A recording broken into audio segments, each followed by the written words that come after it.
É isso aí, galera. Galinha defensiva no ar. Muito doido. Bom, hoje, como é um dia tradicional, um domingo de Páscoa, né? Nada melhor que a gente terminar desfechar esse feriado com um milagre, no episódio do Galinha hoje. Coisa fantástica. Esse Galinha defensiva conta com a participação da Wilma do canal Bora Falar, da Flávia Soares, que é homossexual assumida, tudo bom? Tudo bom? Da Foto Salema, que é a nossa cantora, transex, Pokémon, etc. Do nosso grande colaborador e galináceo Sérgio Mendes. E do nosso convidado especial, Adriano Faccioli, o Frank Java. Beleza? E aí, eu acertei seu nome, eu falei o seu nome direito? Lá no interior de São Paulo, de onde eu vim, né, de onde eu nasci e vivi até os 25 anos de idade, tem muito descendente italiano, e lá a gente é portuguesa. Lá a gente fala... A pronúncia italiana é Faccioli. Adriano Faccioli, ou Frank Java, né, formado em psicologia. Ele fez... a monografia dele foi sobre psicanálise e ele fez um livro muito interessante, eu acredito que seja, porque eu não li, sobre hipnose, onde ele discute a hipnose. Deixa eu fazer só uma pequena correção. Monografia de fato eu nunca fiz, porque monografia é conclusão de curso e na minha época na USP não era opcional, isso eu acabei não fazendo. E no caso, o que eu tenho enquanto ter feito pós-graduação em estrito sensu foi o mestrado, doutorado, e mestrado e doutorado não foram especificamente em psicanálise, eles foram mestrados e doutorados temáticos. Eu fiz um mestrado sobre poesia e psicologia e um doutorado, que é no caso a defesa de uma tese, sobre ironia. Que legal. Então eu tô ferrado, tipo, praticamente temos um psicólogo especialista em maestro box, é isso? Eu queria começar esse Galinha com uma pergunta sobre psicologia, né? Da antiguidade até hoje, saca? O quanto que a gente pode dizer que a psicologia continua sendo o estudo da alma? A psicologia definida como estudo da alma é só uma definição etimológica, porque ela tem vários campos de atuação e de concepções, teorias, vários campos aí, grandes abordagens, não vamos dizer, teríamos basicamente 3, e no caso você pega uma das abordagens, que é a abordagem comportamental, ela não se pauta pelo conceito de psiquismo, não há a concepção de psiquismo para a abordagem comportamental. Então, a ideia de alma aí já se esfumaçou há muito tempo, e também o conceito de alma que veio sendo adotado com a psicologia moderna também se diferenciou bastante. Então, é só etimologia mesmo para dizer que psique é alma, só etimologia, porque a psicologia tem 3 grandes abordagens e uma delas é focada no comportamento, que passa longe de qualquer alma, psiquismo, qualquer coisa nesse sentido. Temos a psicanálise, que de alguma maneira se trilhou por aí, e também o humanismo, né? Se trilhou aí no caso de trabalhar um pouco mais com a ideia de psiquismo. Ok, daria para você fazer assim, um resumo básico de como a psicologia viu a homossexualidade no decorrer da história, desde tradição, tabu, doença ou perversão sexual até os tempos de hoje? Você tem a psicologia e tem a psiquiatria, são campos diferentes. No caso, a psiquiatria, que é a que elabora uma das classificações de transtornos mentais mais importantes, que é o DSM, né, que é uma classificação internacional da Associação Americana de Psiquiatria. Nessa classificação, durante um certo tempo, vigorou o quê? Vigorou como um transtorno. Então, a homossexualidade era classificada como um transtorno. Só que isso caiu, se eu me lembro bem, caiu já na década de 70. Então, isso vigorou mais ou menos na década de 50, quando surgiu essa classificação, até mais ou menos na década de 70. E isso é uma classificação psiquiátrica, não tem relação com a psicologia. A psicologia no início, a psicologia tem um início no final do século XIX, e o início da psicologia foi um início muito de laboratório, um início experimental. Então, assim, um tema como homossexualidade passava ao largo de todos os debates que estavam sendo feitos na psicologia na época. Então a psicologia não estava se dedicando a essa temática especificamente. Você pega quem estava se dedicando? Freud, que era um psiquiatra que estava fundando um campo independente que é a psicanálise. E para Freud também não há esse contexto de patologização, não há esse contexto de tratar a homossexualidade como um transtorno. Eu li ensaios de sexualidade, eu não lembro exatamente qual é um livro curto onde tem 3 temas que ele aborda. Na segunda parte ele aborda a homossexualidade. Ele até cita a homossexualidade como um transtorno ou como uma perversão sexual. Mas no decorrer do texto ele não somente desmistifica essa questão, como também trata da questão de que a homossexualidade teria escalas, né? Ninguém é 100% homossexual ou heterossexual. Você teria aí uma graduação, eu estou correto? Isso. Pois é, o texto que eu estou citando são os 3 ensaios sobre a teoria da sexualidade, é um texto, se eu não me engano, de 1905, né? Assim, eu nunca mergulhei também em Freud para pesquisar sobre a homossexualidade especificamente. O que eu fiz em Freud foi, em relação às declarações do Silas Malafaia, foi buscar exatamente o texto ao qual ele se referia e mostrar que ele cometia alguns equívocos em relação ao que ele estava dizendo. Tá? Então, assim, o que eu ouço muito de colegas que são mais especialistas do que eu, de alguns colegas que são professores da UNB, da área de psicanálise e tudo, eles têm um contato frequente com eles, inclusive pelo Facebook. Então, eles sim, são claros nessa defesa de que não há uma patologização psicanalítica da homossexualidade. Então, assim, os experts da área, que são muito mais versados do que eu, eles são claros nesse sentido. Freud não patologiza, ou a psicanálise, pelo menos como está constituída hoje, não patologiza a homossexualidade. Tá?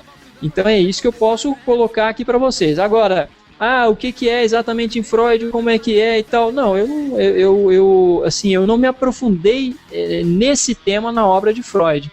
Então, eu não tenho como dizer muita coisa conclusiva acerca disso, né? Muito obrigado. Flávia, querida, você está pronta para ser sabatinada?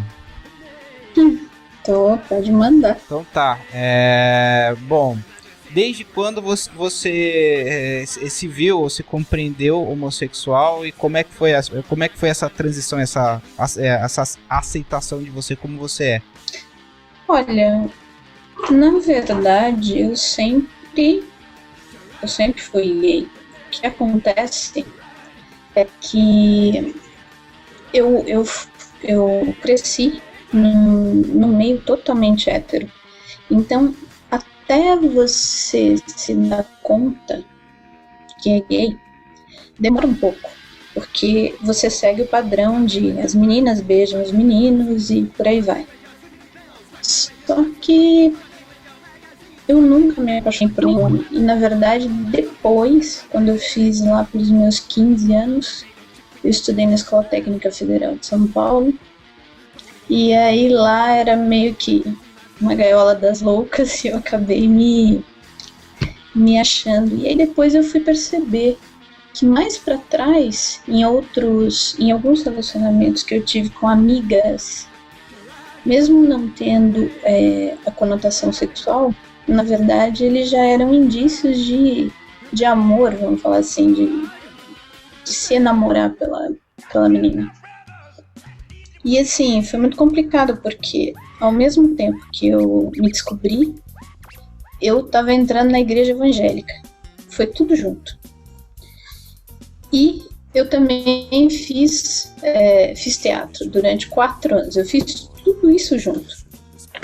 E aí eu tinha um universo onde você não podia nada e um universo onde você podia tudo, que era o universo do teatro. E só que a igreja, ela consegue pesar mais, porque a igreja ela trabalha com a culpa, e isso é extremamente eficiente. A culpa aliada com o medo é extremamente eficiente. Então você se sente um lixo. Na verdade,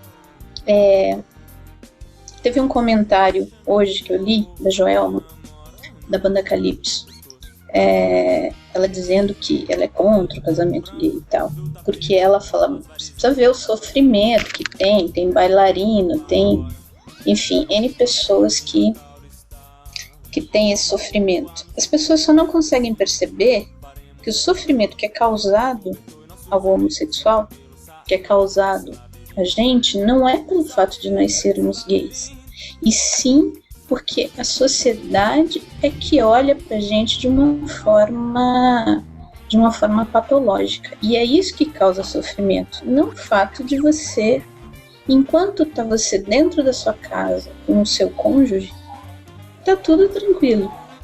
Ou você começa a sofrer pressão das pessoas de fora. Beleza. Então, acho que deu pra pegar aí. um pouquinho. A Fox ela já comentou muito sobre isso, tanto no seu canal quanto em outros hangouts, né? Você teria, assim, de tudo que você já falou sobre o assunto, o que você teria de novo para trazer ou de dúvida para tirar, já que nós temos um especialista entre nós? De novo, assim, eu acho que uma conquista recente foi a aprovação do casamento igualitário, né, em alguns estados do Brasil. Isso foi uma conquista muito bacana, que a comunidade LGBT teve, né, nesses últimos tempos. Só que, assim, infelizmente ainda tem muito ao que se lutar, né, para acabar com esse estigma, acabar com o preconceito, com a discriminação. E assim, é uma coisa que infelizmente eu vejo, e eu tento separar isso, é que a grande maioria das pessoas que tem algo negativo ou contra a se falar, elas se baseiam na crença delas, né? Elas se baseiam muito na religião, nos dogmas. E, né, ultimamente estão acontecendo alguns fatos que deixam a comunidade LGBT um pouquinho de orelha em pé, né? Como, por exemplo, o Feliciano na presidência da Comissão dos Direitos Humanos, e a aprovação de uma lei que dá direito às religiões aqui no Brasil, ou pelo menos não sei se ela vai ser realmente aprovada, mas ela foi colocada em pauta para votação, que dá direito às instituições religiosas de estarem intervindo na nossa Constituição, nas leis, né? Depois eu vejo se eu consigo um link aqui, eu passo no bate-papo do Hangout para quem quiser dar uma olhadinha.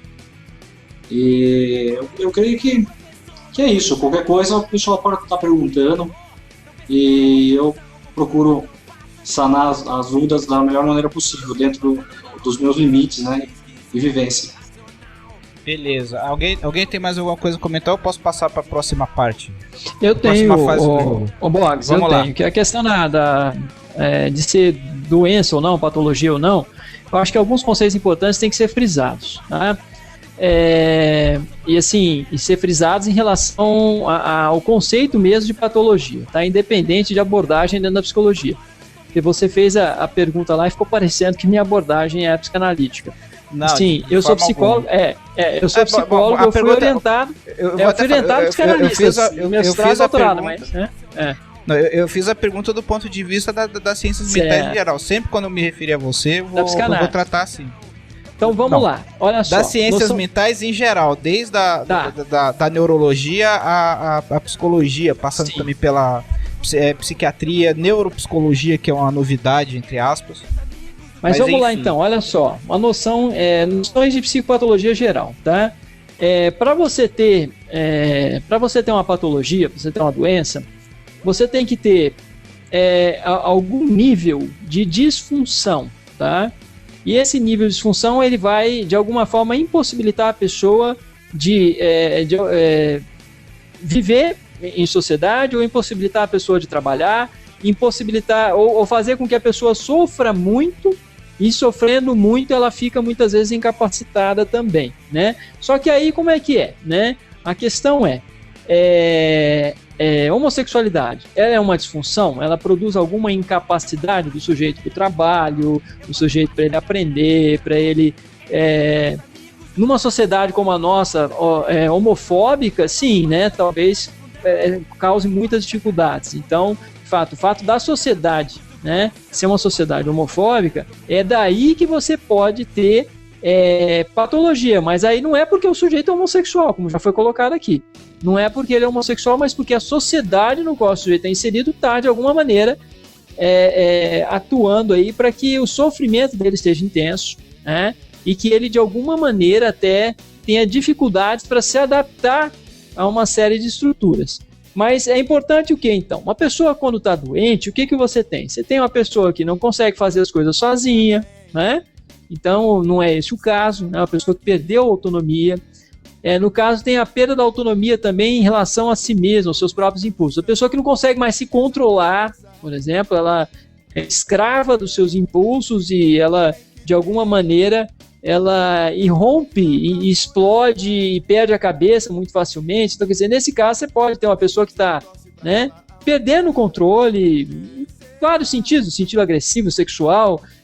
Você pode ter uma pessoa que está um pouco adoecida se ela estiver, de alguma maneira, passando por isso. E não é nada disso que se tem em relação à homossexualidade. Então, a homossexualidade é só uma variação, né, dentre inúmeras variações possíveis da experiência sexual, que é extremamente vasta e diversificada. Então, o continente da sexualidade ele é absurdamente vasto e surpreendente. E a homossexualidade seria aí um dos pontos nessa variação, né? Então, é nesse sentido que hoje em dia qualquer área, seja psiquiatria, psicologia, qualquer área aí das ciências psi, não trata a homossexualidade como doença, porque ela não é, né? Ela não tem como você classificar isso como doença. Só para deixar isso mais ou menos claro. E em Freud a coisa é outra, vai para outro nível. Freud vai trabalhar com mais ou menos 3 ou 4 estruturas básicas, e essas estruturas mentais para Freud são estruturas que todos temos e não são necessariamente patológicas. Então você tem lá, tem o psicose, no caso psicose, perversão, neurose, né, são as 3 básicas aí que eu me lembro, né? E assim, a maioria de nós é neurótico, você pode ter muitos psicóticos que são saudáveis, assim como muitos perversos também. Então, para Freud, estar doente é o que ele trata lá como uma metáfora do cristal. O cristal quebrado é quem está doente, e não é necessariamente só aquela estrutura. Então, Freud não traz um manual com uma série de doenças, não é nada disso. Para Freud, você pode ter a saúde mesmo em estruturas psicóticas, por exemplo, estruturas perversas, né? Então, para Freud, a noção de saúde e doença, eu acho que até acompanha um pouco essa noção geral que tem a ver aí com independência, adaptação, integração e disfunção, se está funcionando bem ou não. Gente, é só isso, só para dar o geralzão aí do que é patologia nessas ciências, tá? Muito útil, muito útil. Sérgio, você trouxe o dever de casa? Eu trouxe o dever de casa. Antes de fazer o dever de casa, eu queria fazer 2 comentários aqui. O primeiro é com relação à Fox, que ela comentou sobre essa proposta de as instituições religiosas proporem a DIN, por exemplo, questionar a legalidade das normas propostas pelo Congresso Nacional. Isso aí é um privilégio que compete a partidos políticos, OAB, confederações sindicais e o presidente do Senado, essas coisas. Então, o que é que está acontecendo? Querem estender esse benefício, né? É uma maneira de as religiões atacarem mais diretamente normas que venham contrariar os seus interesses. Logicamente, a gente vai torcer que isso seja derrubado pelo Congresso, porque, ao meu ver, não tem menor cabimento. E eu queria dar uma ajudazinha aqui ao nosso mestre aí, o Adriano, né?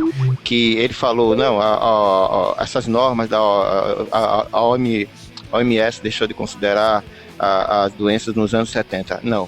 Em 1973, foi a Associação Americana de Psiquiatria deixou de considerar isso como doença, em 75 a Associação Americana de Psicologia, mas em 85 o Brasil, e apenas em 91 foi que a OMS, viu, Adriano, deixou de considerar a homossexualidade. Eu estava falando da APA, da Associação de Psiquiatria Americana.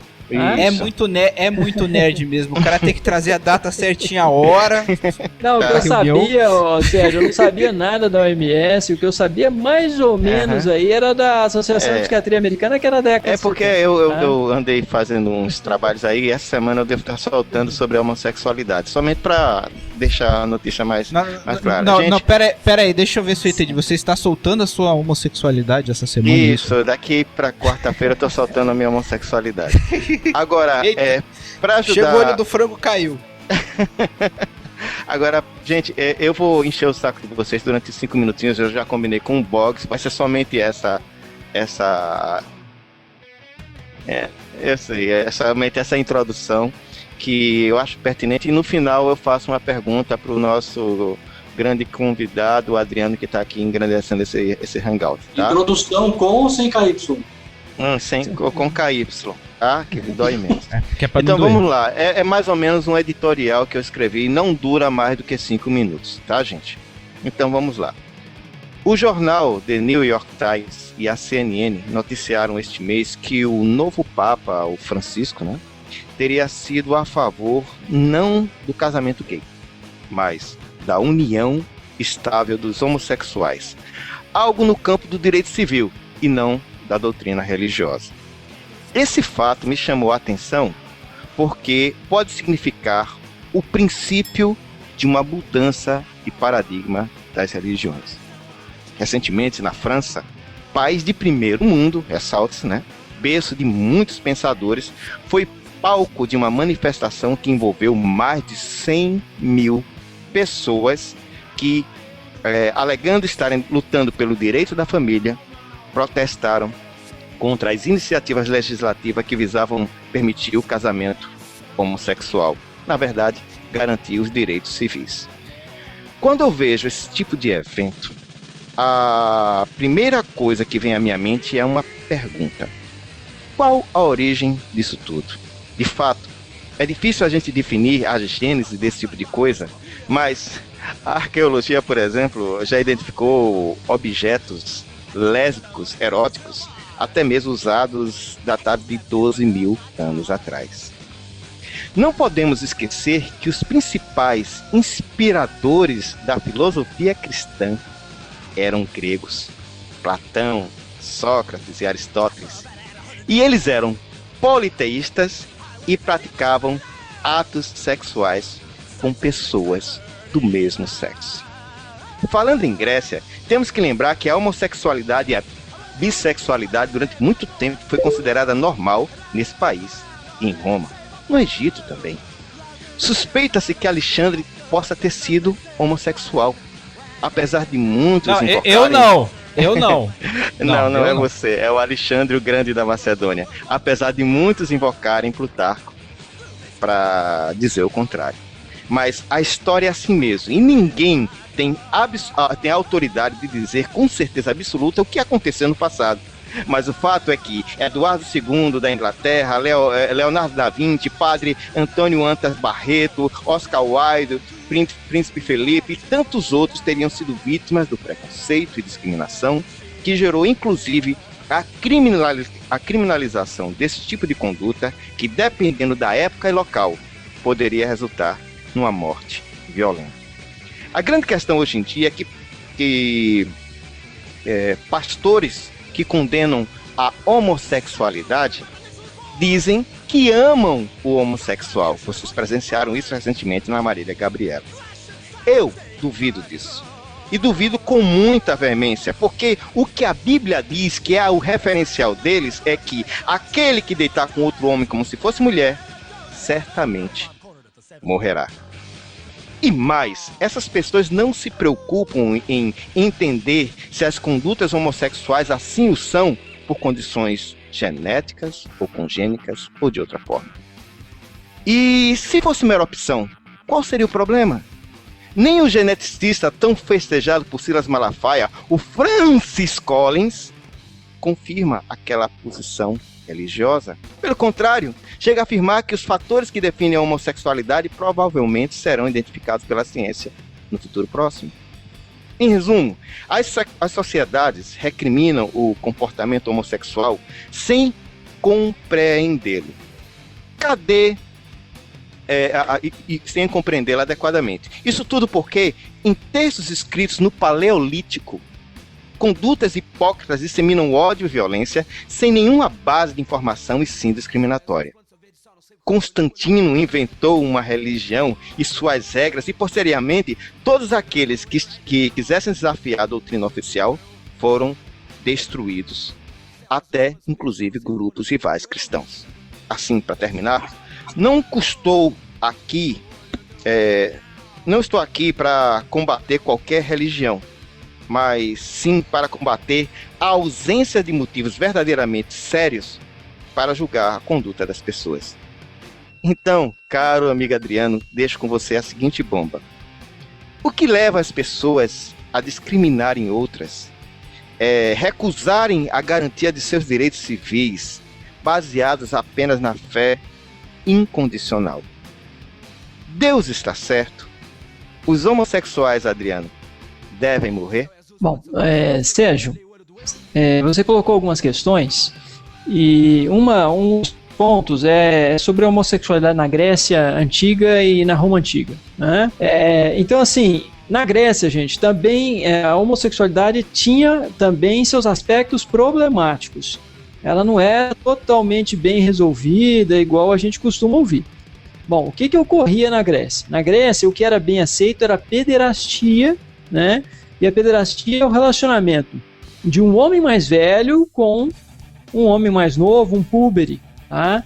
Então, esse relacionamento de um homem mais velho com um mais novo que fazia o papel passivo, isso era bem aceito na Grécia, era muito comum, inclusive, na aristocracia grega e no sistema educacional grego, tá? Onde você tinha lá sempre um mestre desse sistema que de alguma forma estava ali tendo sob sua responsabilidade um garoto mais jovem, e esse garoto, geralmente um púbere, ele servia aí, fazia serviços sexuais aí, enfim, havia essa união, era possível enquanto pederastia, tá? Então um homem mais velho com um homem mais novo.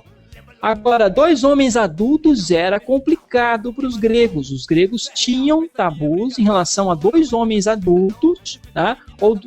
Em relação às mulheres é outro plano, né? Mas em relação à homossexualidade aí, masculina. Dois homens adultos, de fato, tendo uma relação amorosa, afetiva, erótica, era complicado, tá?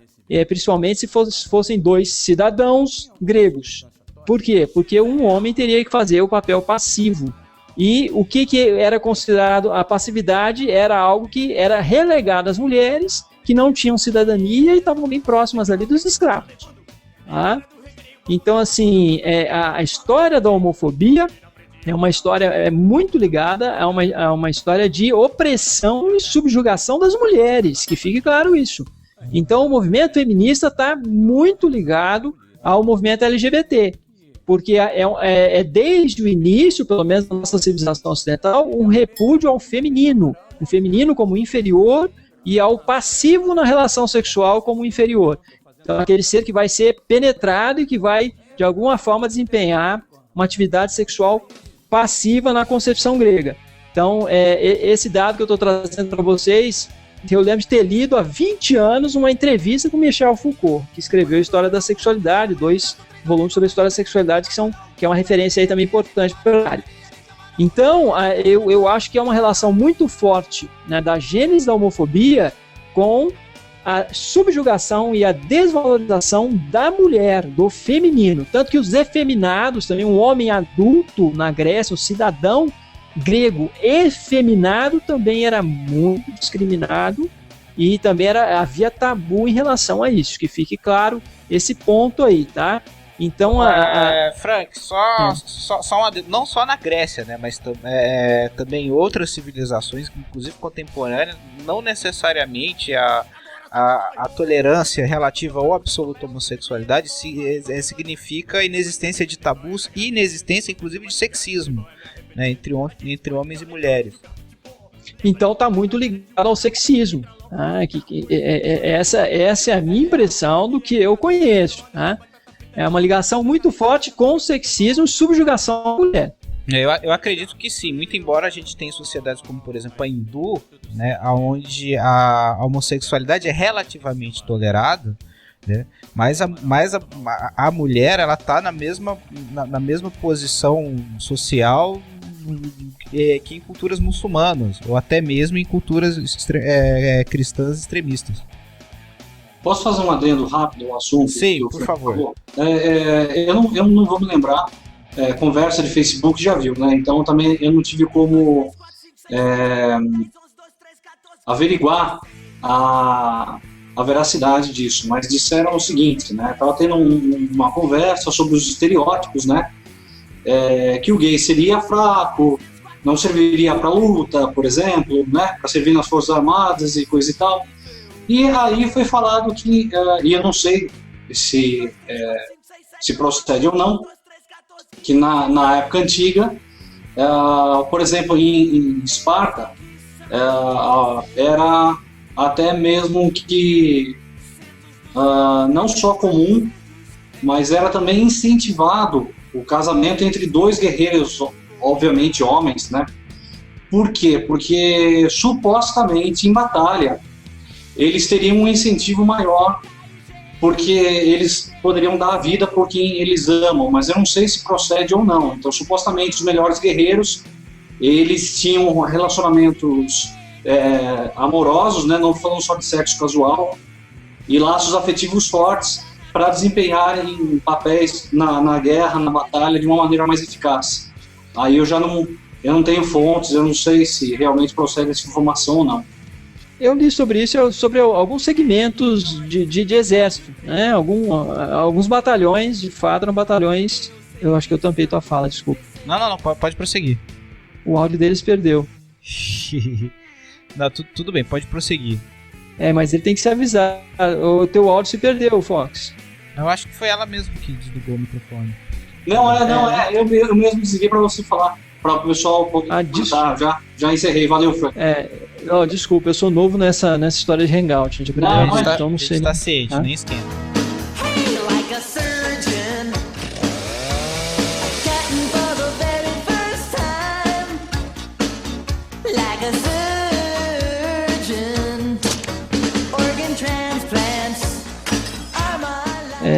Assim, o que eu já ouvi falar também aí, vocês vão ajudar aí, tá, gente? O Sérgio, inclusive.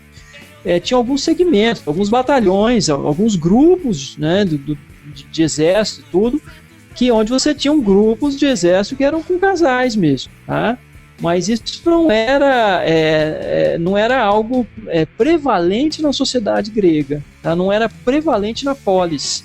A polis não era. Na polis, na guerra até havia uma aceitação grande para alguns grupos, e que os grupos se fortaleciam assim, mas na polis não. Tem essa lenda no exército romano, né, que quando você ia se alistar, você bem-vindo à nossa enorme família de 50 mil casais. Né, então, tem de fato esse mito. Gostaria de aproveitar aqui o espaço para anunciar a galera que pegou o bonde andando, né? O Júlio César Cordeiro, nosso mestre, doutor, e também o Galinácio Master Marcos de Freitas. É isso aí. Queria dar sequência a uma coisa, né? Gostaria de lembrar. Nosso psicólogo Adriano Faccioli criou o personagem Frank Java, né? Tipo assim, que inclusive conseguiu fazer muita bagunça no YouTube, né? Ele lançou umas perguntas políticas e tal pra galera, fomentou debates. Eu gostaria de saber do Adriano Faccioli, né? Quem é o Frank Java e o que ele teria para dizer sobre esse assunto? Bom, Frank Java é um personagem que é aquele dentuço. Eu criei o Frank Java porque no início eu tava com vergonha de botar minha cara, não queria aparecer, né? E inclusive eu não uso esse óculos semi-escuro no meu dia a dia. Esse óculos é o meu óculos que eu uso de vez em quando aí pra, né? Mas eu não uso cotidianamente, eu uso um outro óculos, que é esse aqui, né?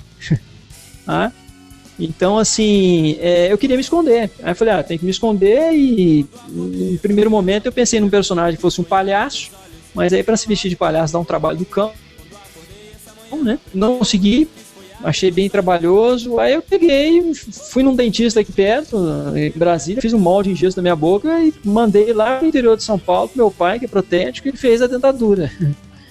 Aí ele fez essa dentadura, mandou pelos correios, botei um gorro, ele mandou um óculos grande também, botei o óculos e falei, bom, eu vou fazer agora só com esse personagem porque eu não quero dar minha cara a tapa, né? E o primeiro vídeo eu fiz com o personagem, tudo foi em resposta ao Tomichiu, fiz um vídeo em resposta ao Tomichiu, ele até gostou, tudo, e colocou lá como resposta, depois ele deu uma resposta pra mim, houve um diálogo. E assim, a ideia era essa, era um personagem, eu queria criar um personagem, o nome dele na época, quando eu criei, até o nome dele era Francisco Jair Machado de Assis. De Assis seria a licença poética dele aí, para de alguma forma se afirmar com alguma semelhança com Machado de Assis. Mas a ideia era criar um personagem bem dionisíaco, né, e tranquilo, uma pessoa tranquila, paz e amor. Mas não deu certo, porque falar com aquela porra na boca não é fácil, né? 50 dentes na boca não é nada fácil. E eu deixei ele só para os momentos de descontração, para fazer um ou outro vídeo mais tranquilo, para poder falar mais à vontade, falar besteira. Mas isso. A galera tá muito tímida. Você tem alguma coisa pra falar, caralho? Olha, eu tenho uma coisa bem rápida pra falar. Manda o Teco se lascar, porque ele escreveu assim. Eu gostava mais, só pra provocar. Eu gostava do Galinha Defensiva como falar só de tecnologia. Ainda fez uau, Teco. Peraí. Quem disse que esse Galinha Defensiva não é sobre tecnologia? Mas o classe desumida, o Teco quem disse? Afinal de contas, nós temos aqui o Marco de Freitas, que é especialista em hardware. Ele vai falar um pouco. Eu tenho outra queixa para fazer, posso? Fala. O maestro não está lendo o chat, eu estou postando os comentários. Eu estou lendo o chat, eu não vou responder. Isso aqui não é feira, não. Vou ficar respondendo todo mundo, não. Ora, bola. Mas afinal que tá lendo, né? Comenta. Não, gente, negócio assim, eu vou interromper aqui o discurso de 2 horas do Frank Java pra dizer, Wilma, eu tô lendo o chat. Não, caramba, escreve lá no chat mesmo, ok. Tá satisfeita agora. Da galera me dando trabalho pra edição, mas tudo bem. Uma outra questão que eu acho, já voltando, virando um pouco os olhos pra mídia, né? Parece que desde que o Supremo liberou a união civil de homossexuais, que o país entrou em um clima de efervescência, né? Parece que estava tudo muito bem naquela nossa democrática hipocrisia de sempre, né? Todo mundo fingindo que estava tudo legal. Foi o Supremo se pronunciar que parece que começou uma guerra ideológica, né? Então teve a entrevista do Malafaia, onde que gerou, sabe, um rebuliço, inclusive no YouTube. O Eli Vieira fez um vídeo sobre especificamente a questão da genética. O próprio Frank Java fez um vídeo sobre o assunto. O nosso colega, o nosso amigo também, o Thales, fez um vídeo sobre o assunto. O Sérgio Mendes fez aí uma análise contábil do suposto patrimônio do Malafaia. E depois essa questão aí do Marco Feliciano, que até então era simplesmente um deputado e um pastor sem expressão, que tinha falado algumas besteiras e irritado grupos ateus, militantes e LGBT, né, e de repente tá essa bagunça. Como que o nosso amigo Adriano Fatioli, o Frank Java, vem essa efervescência? Parece que na época que tá todo mundo na bela hipocrisia, a gente tem essa sensação de paz. Até bom isso daí, porque uma coisa que eu reparei nos vídeos do Adriano é que ele puxa muito a questão pra paz e amor. Ele tenta ele não vai muito com aquele discurso ácido, que é o que tá na média, né? Como é que você tá vendo isso tudo? Bom, eu convivo com gente de qualquer jeito, né? Então, assim, já convivi com gente de qualquer jeito. 12 anos lecionando no ensino superior privado aqui em Brasília, então eu tinha alunos de tudo quanto é jeito. Eu, assim, ainda tenho estudantes com os quais eu estou lidando atualmente na Escola Superior de Ciências da Saúde. Também há uma diversidade muito grande. Então, assim, na família. Eu também tenho uma família que tem uma diversidade muito grande. Então, eu não tem como eu assumir um discurso mais agressivo, né? Eu estaria, de alguma forma, ofendendo pessoas que me são muito caras, né? Pessoas da família, inclusive. Tá? Então, tem pessoas religiosas na minha família, né? Então, eu acho que tudo tem que ser feito, pelo menos da minha parte, eu tenho que fazer as coisas com muito cuidado e com o máximo de polidez possível. Porque esses temas já são delicados e você ainda tendo pessoas na família que pelas quais você tem afeto e tudo, tem que ir com muita delicadeza. Então, eu acho que um discurso razoável é um discurso da polidez, da racionalidade, né, do debate constante, da cultura do debate, né, e da tolerância à diversidade, que é assim algo muito precioso para a modernidade. A modernidade descobriu que a diversidade é extremamente rica e importante para a constituição da nossa sociedade, da forma que a gente vem tentando construí-la há cerca de 500 anos, né? Beleza. Flavinha, você tem alguma coisa a dizer? Aliás, galera, isso aqui é boteco, tá? Vocês podem... O único risco que vocês correm é de um vai tomar no cu. Mas vocês podem interromper a fala à vontade, por favor. Flavinha? Bom, deixa eu falar que o Adriano, ele começou falando sobre essa misoginia que você tem na sociedade. E realmente, se você resgatar a Bíblia, a parte em Levítico que fala sobre... ele fala que, na verdade, o homem se deitar com outro homem como se fosse mulher. Ou seja, ele não fala do ativo, ele fala do passivo. No Novo Testamento, Paulo, nas cartas de Paulo, ele fala que não vai entrar no reino dos céus os afeminados. Na nossa sociedade, eu acho que isso é um resquício também do pensamento grego, de todo aquele meio que tem lá. Eu até faço uma brincadeira que os gregos falavam que as mulheres eram histéricas porque elas tinham útero. E hoje, quando você tá puto da vida, às vezes você fala que você tá embucetada, né? Mas... Que horror, não é isso. A gente tem uma piada interna no Galinha, né, que explica por que a frequência tem uma frequência tão baixa de mulher na área de TI. É porque mulher não tem o capital cultural não tem condições biológicas de lidar com TI, porque ela nasce sem saco. Tá, mas então, isso é só uma piada, por favor, não me processem. Eu sou feminista, eu juro.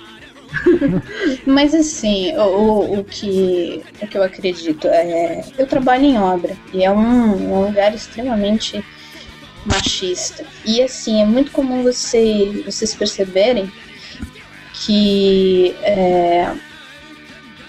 muitos homens, você pega assim, o pessoal com uma, não quero ser pejorativa, mas com um nível cultural um pouco mais baixo. Eles falam às vezes, que a mulher não tem aptidão para fazer determinadas coisas. Só que desde criança, se um pai tem um filho e uma filha e ele estiver consertando uma tomada, ele vai virar e a filha dele chegar perto, ele vai falar: sai daqui que isso não é coisa de mulher. E se o filho dele chegar perto, ele vai falar: esse fio vermelho é o fase, o branco é o retorno, enfim. Então assim, você tem um sendo mais treinado para essa parte, como a gente falou, tecnológica, a parte física do mundo, e o outro não sendo até deixado de fora. Só que quando a gente cresce, quando você chega na idade adulta, você é cobrado como se você tivesse recebido o mesmo treinamento. Isso não é verdade. Quando você chega na homossexualidade, o que é afeminado, ele está se aproximando realmente desse ser que é tido como incapaz, inferior para muitas coisas. E a homossexualidade feminina, ela é ridicularizada. porque na verdade é uma mulher, na visão comum, uma mulher tentando ser um homem. E isso Flávia, uma doação. eu tenho até uma adenda a dizer, não é só isso não. Existe uma espécie de tolerância hipócrita. Lembrando que muitas vezes a tolerância hipócrita pode ser uma violência simbólica ainda maior do que a intolerância declarada, mas existe a ideia de que a homossexualidade feminina é atraente para o homem. Só que o homem pode gozar, pode usufruir de N mais uma pessoas naquela condição. E tem mais também. Enfim, eu acho isso de uma bobagem.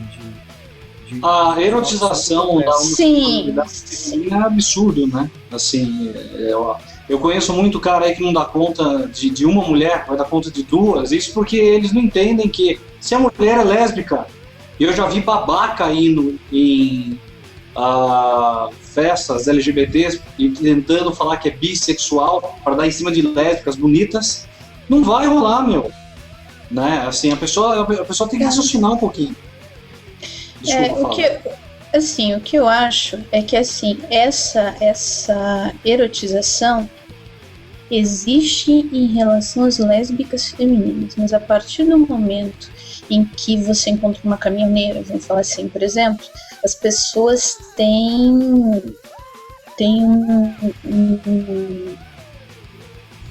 uma sensação de nojo, e os homens têm uma repulsa.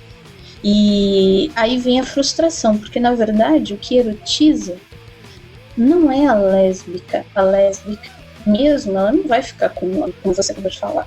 Mas assim, o que erotiza é a mulher que é supostamente bissexual, né? Então as pessoas, assim, eu não tenho... E feminina, né? Assim, bem feminina, bem mulherzinha, né? Não pode ser aqueles caminhoneiros de bigode, não. Tem que ser menininho.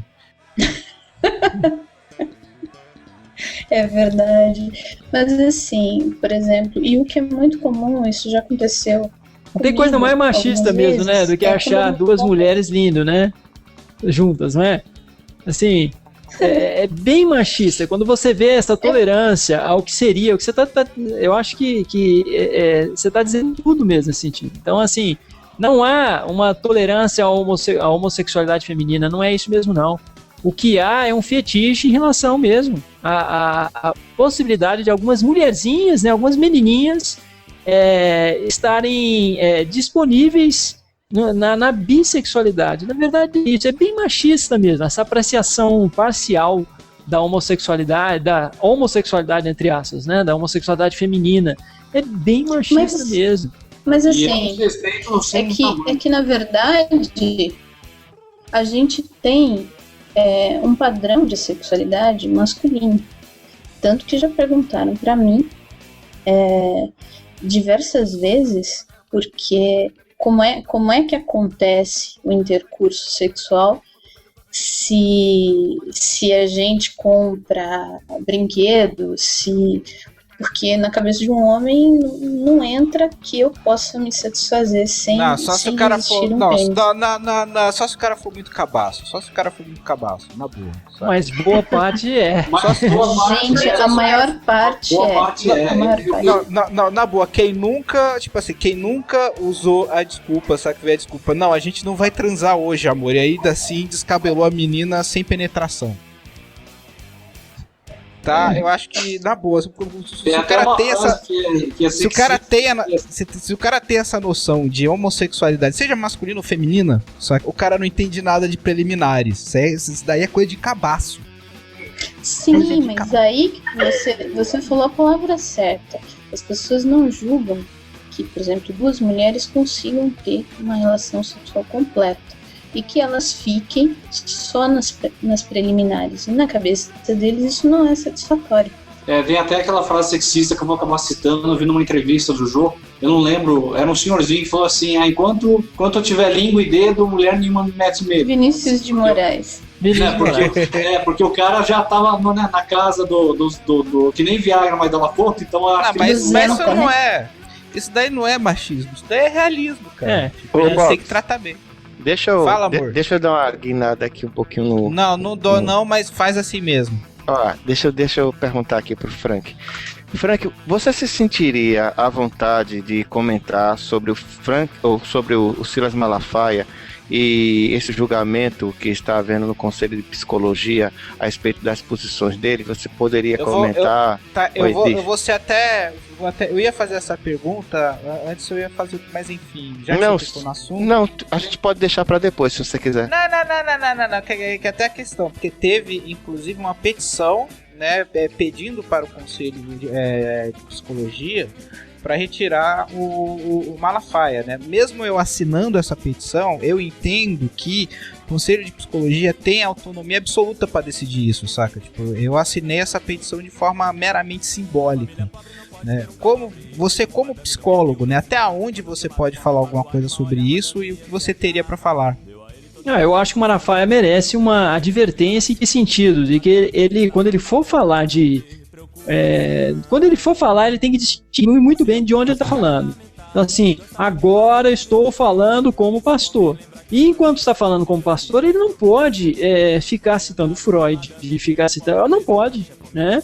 Então, assim, o conselho, de alguma forma, eu acho que deveria produzir uma advertência para ele nesse sentido. Nossa, então você entende que seria o mesmo caso da Marisa Lobo e do Silas Malafaia, não careceria de uma cassação, mas eles deveriam ser advertidos ou suspensos, quem sabe, por conta da eu não sei como mistura. Que isso está tramitando. Não sei como isso está tramitando, mas eu acho que pelo pouco que eu acompanhei, não tenho acompanhado muito essa história, né, desse processo aí em relação ao Malafaia e a Marisa Lobo, mas assim, eu li uma opinião de um jornalista falando sobre um jornalista que eu leio bastante, que eu gosto muito, um jornalista da Folha de São Paulo, o Schwartzman. O Schwartzman colocou, e eu acho que tem tudo a ver, porque é isso que eu, pelo menos durante a minha experiência profissional, eu observo. Então, advertência, distingua muito bem o que você vai fazer. Quando você for falar, tá falando como pastor, ok. Se você tá falando como pastor, você não vai ficar... você pode até fazer o que você quiser, condenar o que for, mas não se utilize de Freud, não cita fontes em psicologia, não mistura as coisas. E quando for falar como psicólogo, você não pode, meu amigo, sair por aí dizendo que é uma patologia ou algo similar. Apesar de que ele já parou com esse discurso, né, de que é patologia. Mas aí fica com o discurso da abominação, ele fica abominando como um pecado, né, e aí é complicado, tudo misturado, né. Mas homossexualismo é uma escolha! Sim, Adriano. É uma escolha! Isso aí tem que deixar claro que tá falando como pastor. Adriano, sim, mas ele fala, na verdade, ele é um pouco... Ele usa de má fé no discurso dele. Eu tenho uma pergunta, Frank. Ele faz... Deixa a Flávia concluir.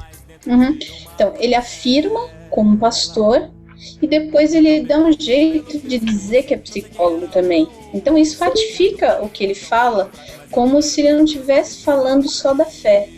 Ele também está falando e aliena a parte de científica, tanto que ele fala que todas as verdades científicas da Bíblia nunca foram... nunca conseguiram provar nada contra as verdades científicas que existem na Bíblia. Verdade científica da Bíblia. Olha, só rindo. Desculpa. Olha, eu acho... Dá licença, eu não falei nada, eu vou falar uma besteira aqui. Eu acho o seguinte, mesmo quando o pastor Silas Malafaia fala como pastor, ele não deixa de ser um psicólogo, ele é um psicólogo. Existe um código de ética que rege a atividade do profissional, mesmo quando ele não está em seu ambiente de trabalho. Mesmo que o pastor Silas Malafaia, como pastor, tenha opiniões baseadas na Bíblia, ele não pode agredir a sua própria profissão, porque isso fere o código de ética. Pastor Silas Malafaia. Oh yeah? Watch this. Watch what? A internet acabou de trollar o nosso amigo doutor. Não, foram forças divinas que acabaram de calar o Júlio. Tipo, quem acompanhou aquele milagre de Elias contra os 450 profetas de Baal, acabou de acontecer um raio cósmico que tirou o Júlio aqui do nosso Hangout. Então, eu acho que ele passou a mensagem dele. Claro, mas comenta aí, Frank. Eu acho que ele passou a mensagem. Se eu entendi o que o Júlio estava colocando, é que assim, seria bom que o Malafaia parasse, né? Parasse de tocar nesses temas, eu acho, né? É muito complicado. Então, de fato, abrisse mão da função dele de psicólogo, abrisse mão do registro dele no CRP, porque é complicado mesmo. Olha lá, o Júlio voltou, e não demorou 3 dias, hein? Aleluia. Vamos lá. Se encerre-se todos os seus comentários, Júlio. Essa minha conexão a lenha é braba. Mas é o seguinte, quer dizer então que se um engenheiro, um arquiteto construir uma casa para um amigo, não cobra nada, ele vai fazer um grande favor para o seu amigo e essa casa fica uma porcaria, cai e mata alguém, ele não vai ter responsabilidade como engenheiro, porque ele estava agindo como amigo. Um médico, então, ele pode fazer um aborto porque ele não... Tô de novo? Ainda tô? Ainda tá. Sim, você está com a gente. Então quer dizer que então o médico pega uma casinha, não bota placa nenhuma e começa a fazer aborto. Aí alguém vai dizer, você está cometendo crime de ética. Ele disse, não estou aqui como médico, eu estou aqui como prático. Falou e disse, Júlio. Falou e disse. Muito bem, falou e disse. O Silas Malafaia é um psicólogo, ele tem que agir conforme aquilo que a psicologia dita, mesmo que ele não concorde. Olha, vou citar, o Malafaia não somente fere a sua própria profissão, como fere a dos outros, tá? Porque é noção básica de estatística aqui, tá? Olha só, como ele disse, né? Homossexualismo é um comportamento, eu mando vida genética. O que é que pode dizer quem nasce gay ou não? Não é psicologia, é genética. É igual ao aborto. Quem é que pode dizer aonde começa a vida? É biologia. Ninguém nasce gay, não existe ordem cromossomo homossexual, não existe ordem cromossomo, só existe ordem cromossômica de macho e fêmea. Aí ele cita que 35% dos gêmeos são homossexuais. Porra, olha as estatísticas, saca? Se 5% da população é homossexual e 35% dos gêmeos são homossexuais, você tem sim características genéticas operando ali. Né? Sem contar que ele tá partindo de um determinismo genético tão idiota. Sabe que porra. E contar os exemplos em outras espécies animais, né? O ser humano se esquece que originou de primatas, né? Vamos dizer assim. Gente, outra coisa que eu tô defendendo já há um bom tempo é o seguinte: nem que não tivesse componentes biológicos, nem que não tivesse, tá? Nem isso justifica você afirmar que é opção. Então tem um vídeo que eu fiz só para isso. Então, quer dizer, o conceito de opção não tem nada a ver com isso, tá? O que nós somos, de um modo geral, não tem nada a ver com termos optados por ser isso, entendeu? Assim, ou tem muito pouca relação com isso, tá? Então, assim, ninguém escolhe ser o que assim, de certo modo, vamos dizer assim, grosso modo, é falacioso, né? Essa história que o sujeito escolheu exatamente ou sentir atração, imagino que é pior ainda, né? Escolher sentir atração. Eu tava ali crescendo, eu parei ali pelo 1,5 m porque eu tava satisfeito já. Eu nasci transexual e para essas pessoas que falam que quem não é hétero optou por isso, eu fico imaginando, né? Que elas fazem muito esforço para continuarem optando por serem héteros, então. Pois bem, o nosso amigo Adriano Faccioli, né, em seus debates, ele sempre cobrou muito posicionamento político, né, que as pessoas têm que assumir a sua posição do que dizem serem ativas na sociedade, né? E com relação a essa questão aí da homossexualidade e da militância, né? Você como psicólogo e como indivíduo, você tem seu posicionamento político, você milita, ou muitas vezes você é mais comedido em função da sua ética profissional? Assim, só pra deixar uma coisa clara, em vídeo nenhum eu cobrei posicionamento político de ninguém, né? Eu fiz um vídeo inicialmente lá pro Pirula e pro Clarion, porque eles sempre se esquivavam de dizer onde eles se situavam, né? Liberal, antiliberal, esquerda, direita, eles sempre se esquivando. E, assim, mas o que eu coloquei lá? Eu coloquei o seguinte, o Pirula em um determinado momento virou e falou assim num vídeo dele, porque eu não vou falar do meu posicionamento político porque isso aí é rótulo. E aí a minha questão peraí, né? É rótulo ou são classificações? Né? São as classificações usadas em ciências políticas de um modo geral. Né? Esquerda, direita, liberal, antiliberal, libertário ou não, né? Ou antilibertário. Então é mais nesse sentido. Agora, em relação à questão da sexualidade, assim como eu acho que cada um vai o que rola? Hoje, assim, se vocês assistiram lá aquele filme Milk, né, ficou muito claro ali, aquele filme do Champagne. O que ficou muito claro naquele filme? Né? Uma coisa que ficou claro, se vocês assistiram esse filme do Champagne, eu acho que é muito interessante para falar do movimento e do sair do armário, é o quê? Se você quer fortalecer, todo mundo vai ter que sair do armário. Então, assim, você quer fortalecer uma posição, as pessoas vão ter que se classificar, elas vão ter que se assumir, porque se elas não fizerem isso, qualquer tentativa de fortalecimento da luta por direitos e por igualdade vai se enfraquecer. Eu acho que é mais nesse sentido. E a questão de classificação política, a pessoa pode não assumir uma determinada posição política, mas é importante, eu acho que é importante que ela saiba mais ou menos onde ela está no espectro político, porque isso vai facilitar para que ela, inclusive, possa refinar algumas leituras, refinar seus estudos, né?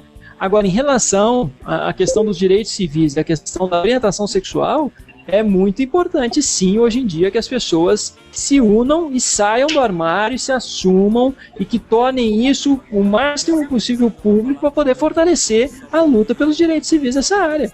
Isso é claro. O nosso Alexandre Nanico aqui, o Box, tem todo o meu apoio o dia que quiser sair do armário. Sim, agora vai tomar no cu. Pelo tamanho dele do criado mudo. Né? Você fica sacaneando porque o meu estúdio de um homem só fica no closet, né? Então sempre quando eu faço a música nova eu tô saindo do closet. O outro Alexandre tá fazendo um comentário aqui que eu achei bem interessante. Ele tá dizendo assim que tudo é uma questão de respeito. Mas o Alexandre Moraes. O Alexandre, eu acho sim que é uma questão de respeito.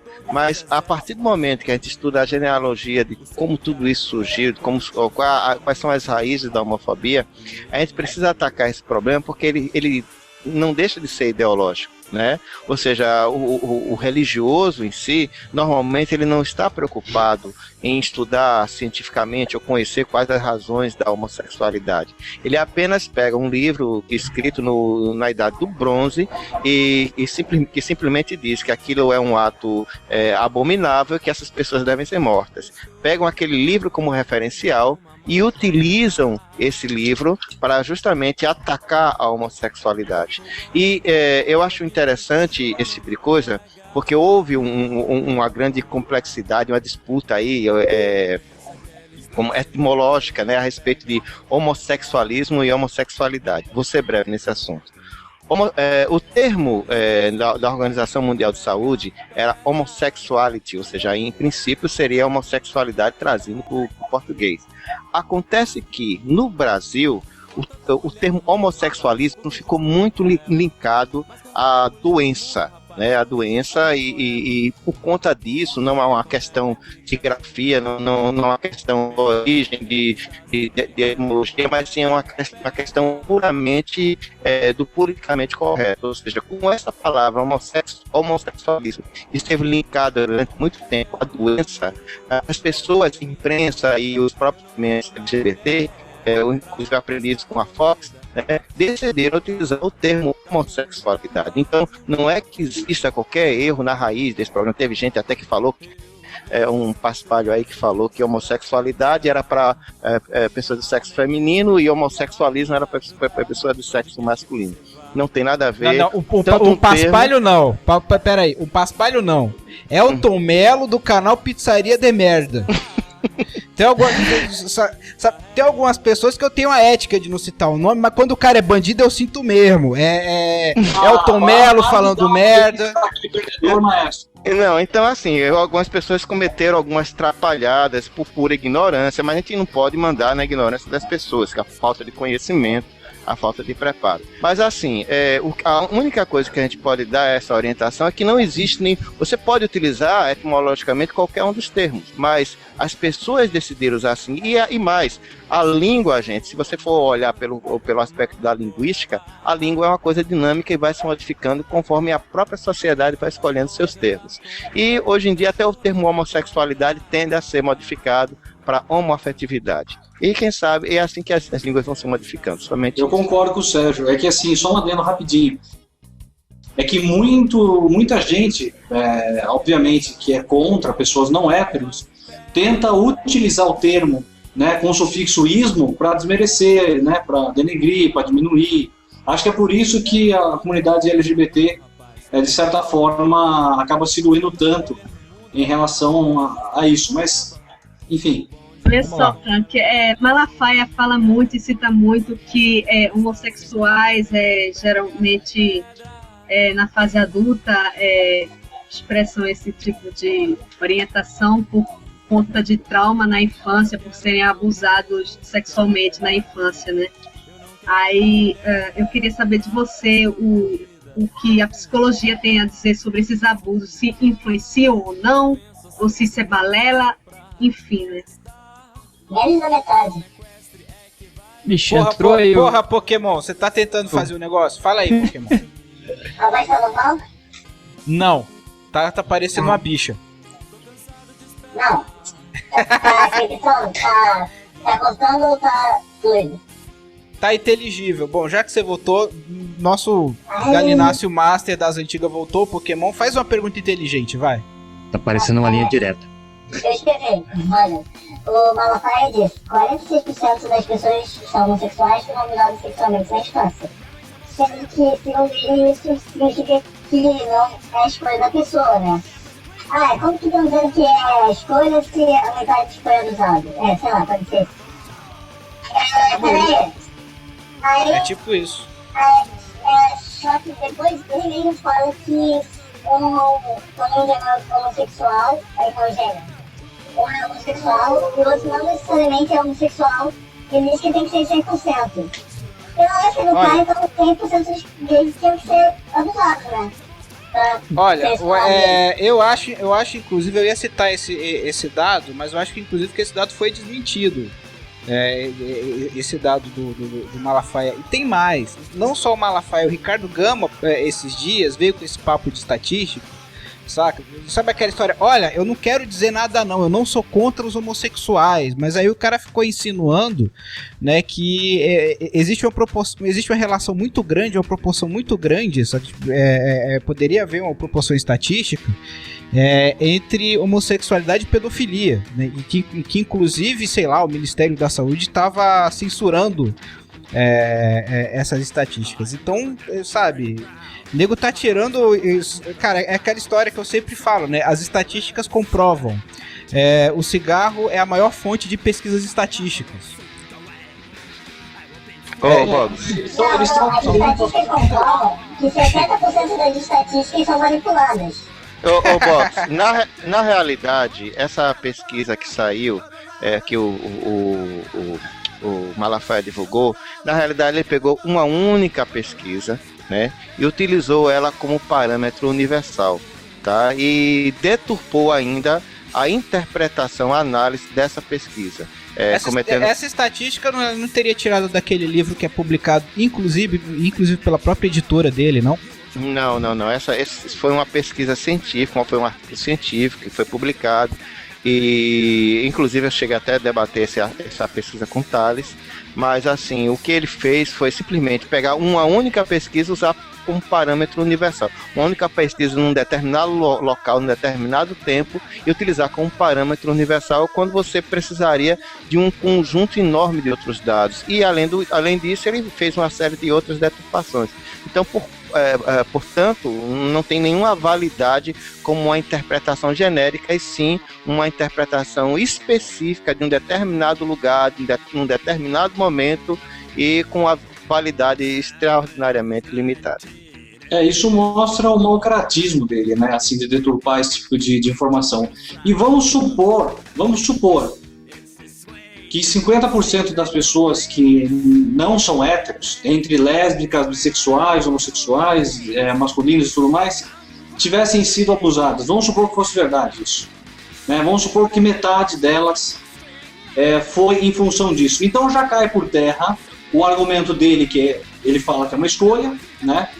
Como o Jorge citou, e mostra também o amor cristão, porque ele está então condenando a uma eternidade de sofrimento no inferno uma pessoa que foi abusada e se tornou não hétero, né?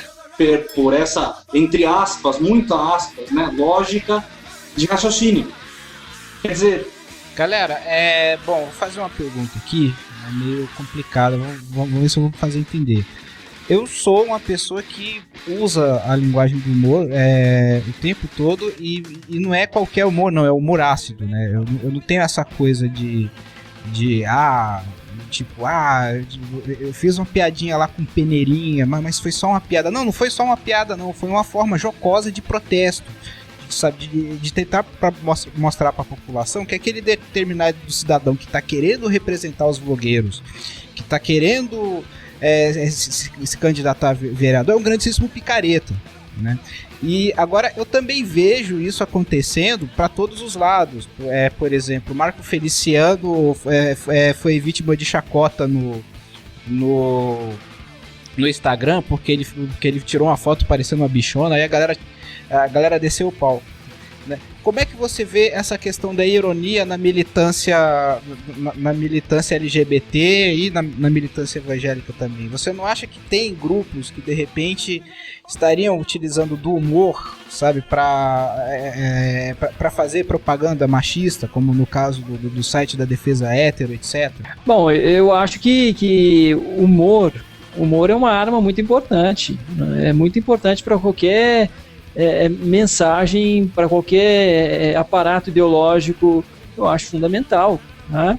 Então, se eu entendi tua pergunta, o que eu acho de se utilizar de humor, eu acho fundamental, porque você pode, através do humor, produzir conscientização, muita conscientização. Você pode aumentar sua audiência. Eu acho que o Maestro perguntou mais dos aspectos de ataques e discursos de ódio e discriminação disfarçados de humor, saca? Não, eu perguntei os dois lados. Perguntei os dois lados, inclusive, né? Sim, inclusive eu queria perguntar pro Marco de Freitas, o que é isso? Você andou fazendo chapinha no mesmo cabeleireiro que o Marco Feliciano, é isso? Não, eu acho que encontrei uma foto dele antes da fama, entendeu? Tenha medo. Mas vamos voltar ao humor, né, gente? Estão falando do coadjuvante, entendeu? Coadjuvante, assim, o cara... Vamos voltar à questão do humor, né? Eu acho que assim, o problema do humor é um problema moral, é um problema ético, e eu não sei se necessariamente um problema legal, tá? Um problema de legislação, não sei. Mas o que ocorre? O humor é uma arma, o humor é uma forma de agressão, tá? Então, assim, é uma agressão velada. Sempre que se faz humor, a gente está agredindo uma instituição, uma norma, ou pessoas, ou grupos de pessoas. Então, o humor, ele é sempre, sim, agressivo, e é uma agressão velada. Ele sempre vai tentar dizer o que não era possível dizer diretamente, você diz por meio do humor. Agora, e que muitos falam que é só humor e, na verdade, é agressão, né? No caso aí, o exemplo o clássico é o Danilo Gentili e o Rafinha Bastos, né? Então, o Danilo Gentili, a gente vê ele fazendo piada racista, piada de qualquer jeito, né? E aí ele fala, não, que aquilo é só brincadeira, né?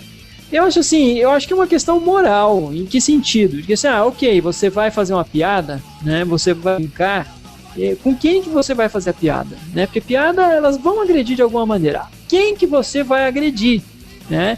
E a minha impressão, às vezes, é que o Danilo Gentili, quando faz uma piada racista, coisa que eu já vi, é que ele tá tentando agredir quem é politicamente correto. Ele não tá tentando simplesmente agredir somente, talvez, aí, os negros. Mas ele tá livre... Inclusive, só uma coisa que eu vejo muito no Rafinha Bastos é que ele tem uma espécie de militância contra o celebritismo, né? Essa ideia de que nós temos celebridades e que as celebridades seriam pessoas que... Deixa eu arrumar o olho aqui do frango. Pessoas que não tiveram esforço nenhum pra merecer a fama que tem. Né? Eu acho isso muito positivo, mas eu concordo que muitas vezes ele passa da conta, assim. Então assim, a questão é moral, e eu acho que uma questão clara em relação ao humor é o seguinte: você vai fazer humor, ok, você vai rir, e a gente acaba rindo com os outros e dos outros, né? Mesmo que a gente esteja rindo com os outros, sempre que a gente tá junto rindo com os outros, a gente tá rindo de alguma coisa, ou de uma norma, uma pessoa, um grupo de pessoas. Mas assim, você vai rir de quem? Essa que é a coisa. E você vai fazer piada com quem? Você vai agredir quem? O opressor ou o oprimido? Eu acho que essa é essa é um joio do trigo aí, separar um joio do trigo de uma forma moralmente interessante.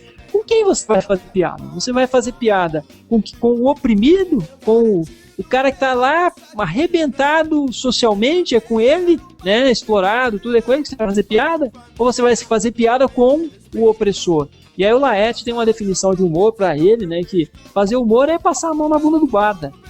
Não é você dar risada de quem tá passando fome, de quem tá sendo oprimido e explorado. É passar a mão na bunda do guarda, do opressor. É você fazer piada com quem tá em cima, não com quem tá embaixo, né? Não sei, eu acho que é mais nobre, né? Talvez você fazer humor para criticar o opressor e não o oprimido, né? Java, deixa eu te fazer uma pergunta.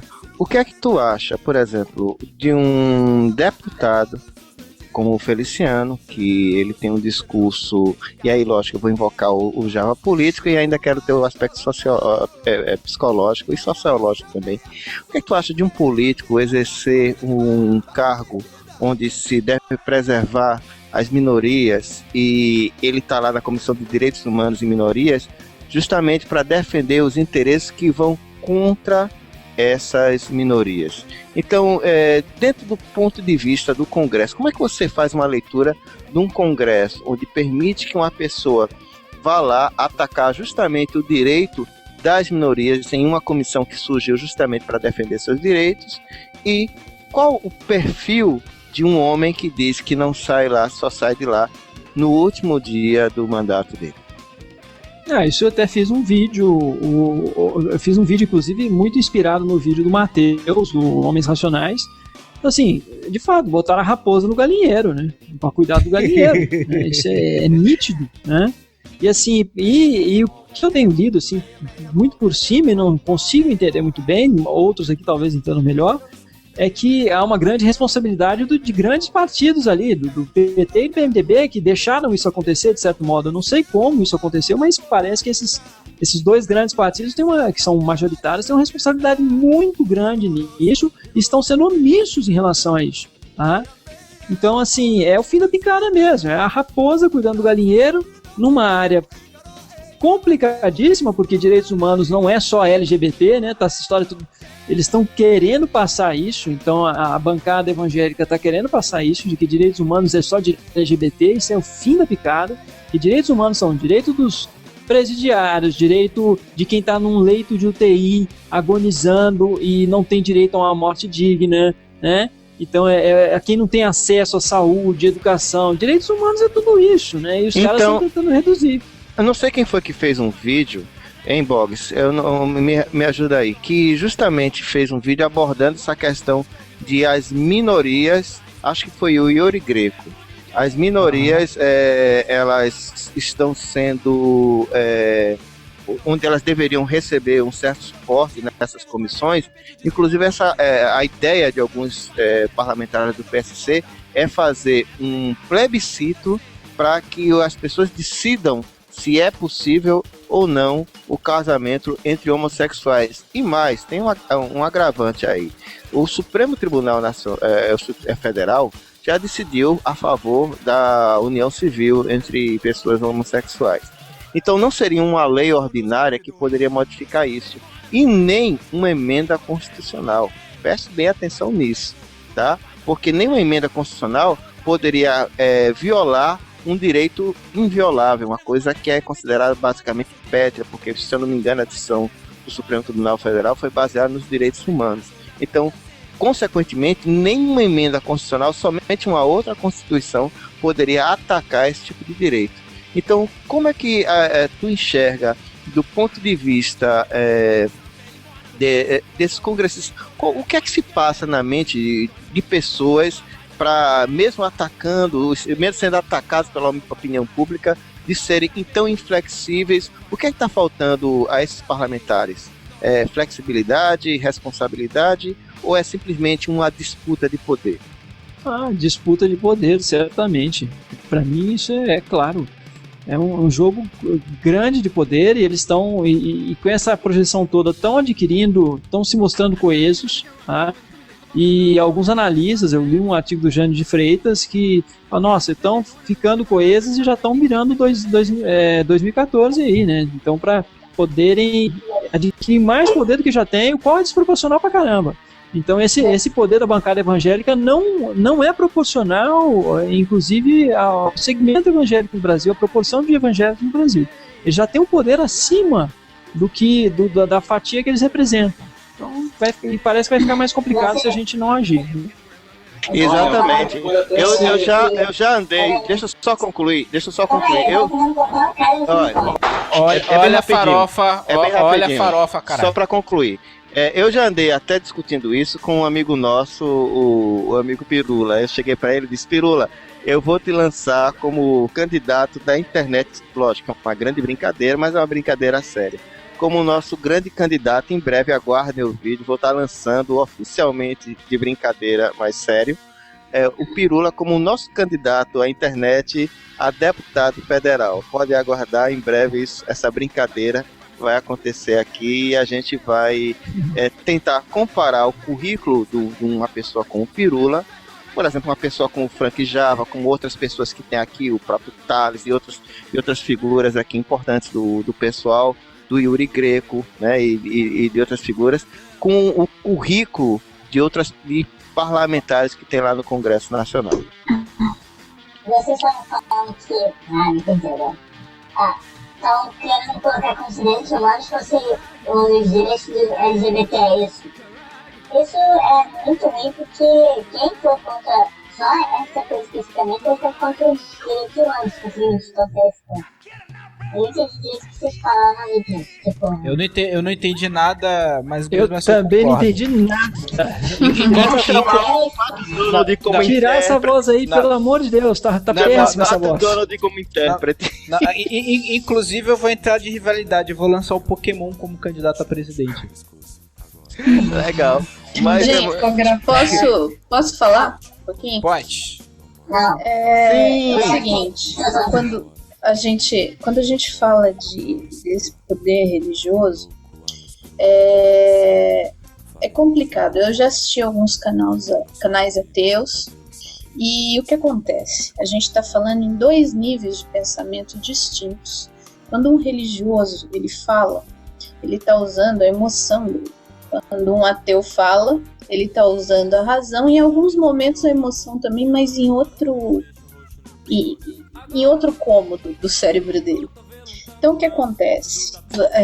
Os evangélicos, se você começar a ler a Bíblia, você vai perceber que tem versículos do tipo: não há Deus acima do Senhor, não há outro Deus fora de mim, como é dito. E também a idolatria, ela tem a penalidade do inferno. Então, quando você tem uma crença desse tipo, um monoteísmo nesse grau, que ele é ciumento, ele é... como é que eu vou dizer? O complicado é que você aceitar outra religião, quando você aceita a liberdade de culto de outras religiões, meio que você está assinando a sua carta para ir para o inferno, porque você está... eu falo isso porque eu já fui evangélica e digo mais. Quando você é um novo... digo mais, inclusive a psicóloga Marisa Lobo andou propagando essa ideia via Twitter, né, que a tolerância seria uma forma de paganismo. Eu vou procurar melhor. Sim. E tem algumas igrejas agora que estão atacando o relativismo, que é essa coisa de você não se importar com o que o outro faz. Na verdade, isso está sendo encarado como você tolerar o pecado. Então, na verdade, e isso tem embasamento bíblico, não tem o que dizer.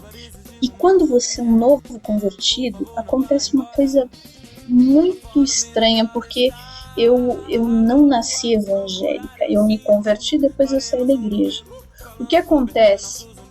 Eu fui de uma igreja pentecostal. O que acontece é que Deus, de alguma forma, ele passa a fazer parte da sua vida como se fosse uma pessoa.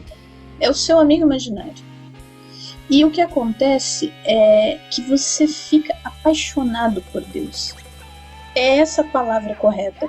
E assim, ela tem uma força muito maior do que a paixão comum, porque ela é universal, ela é divina. Então, aquilo cega a sua razão. E você tem a impressão, quando você ouve alguém puxando você para a razão, você tem a impressão de que você conhece alguma coisa ou alguma verdade que aquela pessoa não vê. Então isso ainda te faz especial, ou seja, eu sei de uma verdade, eu sinto uma coisa que esse coitado não consegue ver. Então assim, isso é uma força muito grande e não tem como, por exemplo, eu vejo os canais ateus, por exemplo, não tem como você dialogar com religioso, porque simplesmente é como se vocês estivessem um falando do vermelho e o outro falando do verde. Olha, eu vou ser bem franco com você, tá? Eu posso até dizer que na maioria é assim, mas cara, uma das coisas que eu achei mais legal, sabe? Mais legal que de todos os vídeos que eu fiz, especialmente da minha militância contra a minha militância aberta contra o padre Paulo Ricardo, né? Eu acho que aquele cara é bandido acima de qualquer outra coisa, né? A hora que eu ficava mais feliz é quando os católicos vinham falar comigo. Ele falava assim, eu sou católico, mas esse padre tá errado, é bandido, não sei o que lá. Então quer dizer, na hora do maior desespero, que sempre vem. Não é assim. Essa semana mesmo, os amigos meio que vieram me abordar por causa da minha militância contra o Marco Feliciano. Eu não mandei tomar no cu a princípio, sabe? O negócio é o seguinte: você tá do lado desse cara? Não, esse cara não me representa. Então tá bom, porque se for e tal. Mas eu já vi, sim, várias vezes, eu tive várias oportunidades de ver a Luiz do Fim do Túnel, certo? E ver que eu tava militando do lado de católicos e evangélicos, certo? Isso daí me trouxe uma certa satisfação. É claro que é uma minoria, mas é uma minoria que dá uma razão, que dá uma importância. A gente começa a ver que lutar não é inútil. Existem pessoas que são exceções, né, em todas as áreas, né? Na tropa mesmo, a gente tem um professor Mancinho, o Alexandre, que ele é cristão e ele é super de boa, assim, aparentemente não é uma pessoa preconceituosa, ele prega o cristianismo dele, mas baseado naquela coisa meio hippie, né, naquela coisa paz de amor, tolerância. Só que, assim, em função de ter tanta gente fundamentalista radical, eu acabo também às vezes excedendo um pouco na minha militância e no meu ativismo LGBT. Eu sou radical, por exemplo. Oi? O tempo tá meio curto, então eu vou estourar aqui duas perguntas que eu considero importantes, tá? Já em espírito para encerrar o boteco. Primeira delas, eu vejo, eu sempre procuro olhar para o outro lado. Por exemplo, né, essa briga em volta da PL 122 criou uma espécie de falsa dicotomia entre o Marco Feliciano e o deputado Jean Willis, por exemplo, né? Que inclusive eu acho que ele tem tido uma carreira política interessante. Inclusive eu homenageei ele no meu clipe, né, no meu trabalho. Mas ideologicamente eu tenho o pé atrás. Eu não esqueço do fato dele ser do PSOL e ser um partido que não me aprecia ideologicamente, né? Sem lembrar também, inclusive, que eu acho que podem haver questões exageradas na PL 122. A PL 122 pode trazer problemas de direito mesmo, no sentido de liberdade de expressão, etc. Que podem atrapalhar a causa propriamente dita, né? Como o doutor Adriano Fatioli vê essas questões políticas específicas. Pois é, rapaz, eu acabei me perdendo. Você falou tanto aí que eu me perdi. Tá, bom, eu peguei a falsa dicotomia entre o deputado Jean Willis e o Marco Feliciano para exemplificar que podem haver alguns exageros, sabe? Tipo, de repente o Jean Willis tá pegando na fama, de repente a gente está deixando de observar que de fato a PL 122 pode ter problemas de liberdade de expressão. Como é que você vê isso daí? Bom, a questão que você colocou que poderia estar ocorrendo aí uma falsa dicotomia. Sim, porque de um lado o Jean Willis não representa todos os direitos humanos, né? Eu acho que aí estaria o problema da falsa dicotomia, né? Ele não representa ele sozinho todo o Estado laico, né? Então, se há uma dicotomia, e parece que há uma dicotomia, da luta, de certo modo, aí para afrouxar o Estado laico, a laicidade, né? Eu acho que a gente sente um pouco isso, essa ameaça à laicidade, e de fato colocar só o Jean Willis ali na linha de frente pode fragilizar essa luta pela manutenção e fortalecimento do Estado laico. Eu acho que faz sentido sim, né? Agora você colocou a segunda questão, qual foi? Me desculpa, tanta coisa que você falou, rapaz. Qual foi a segunda aí? Em relação, de repente, alguma coisa no texto da PL 122 pode fato... Sim. Vamos lá então, texto da PL 122. Uma vez eu peguei o texto da PL 122, já faz um bom tempo, e eu senti que tinha alguns artigos lá em relação a que poderiam estar, de fato, implicando em dificuldades aí para a liberdade de expressão, né? E aí eu botei para debate isso no Facebook, já faz um bom tempo. Um colega meu, que da área de direito, entrou e falou, esses pontos aí em relação à liberdade de expressão, que dizia respeito mais ou menos ao quê, né? No final das contas, eu fiquei com o seguinte sentimento, a seguinte interpretação, né, daqueles pontos. Não poderia nem mais ter piadinha, né? Assim, ok, a piada tudo bem. Hoje a gente é proibida piada racista, né? Piada em relação a negros, por exemplo, então tudo bem, seria proibido. Mas aí o que me ficou é que poderia haver uma série de complicações, né? Então o sujeito não poderia nem...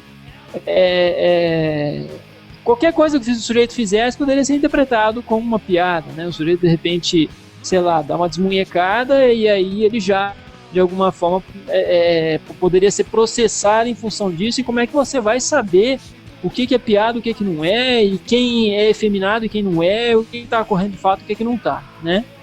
Então eu me senti num beco desses em relação a isso. Esse colega garantiu que esses pontos em relação à liberdade de expressão estavam sendo retirados, mas eu não sei como é que ficou, eu não sei se esse PL, né, como é que hoje ele está, como é que está a redação desse projeto de lei, eu não sei como é que está.